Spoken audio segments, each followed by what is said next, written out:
Bangladesh cricket board BCB পরিচালনা পদে নির্বাচন করার ঘোষণা দিয়েছে বর্তমান সভাপতি আমিনুল ইসলাম বুলবুল। সিলেট জেলা স্টেডিয়াম পরিদর্শন শেষে মঙ্গলবার 2 সেপ্টেম্বর তিনি বলেছেন, দেশের প্রয়োজনে আরও কিছু কাজ করব। বুলবুল বলেছেন, অক্টোবরের প্রথম সপ্তাহে আমরা নির্বাচন করব। এটা সঠিক নির্বাচন করব।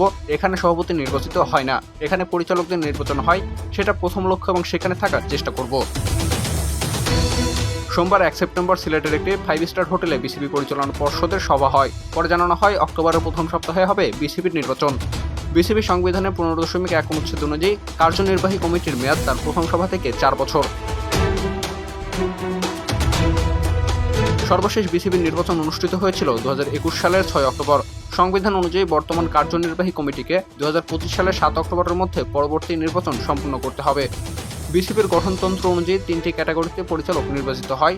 ঢাকা ভিত্তিক ক্লাবে 76 জন কাউন্সিলরের ভোটে 12 জন, আঞ্চলিক ও জেলা প্রতিনিধিদের ভোটে 10 জন এবং অন্যান্য প্রতিনিধি কোটায় 1 জন পরিচালক নির্বাচিত হন। এছাড়া জাতীয় ক্রীড়া পরিষদ মনোনীত করেন 2 জন পরিচালক। এরপরে 25 জন পরিচালক ভোট দিয়ে সম্পূর্ণ নির্বাচন করেন।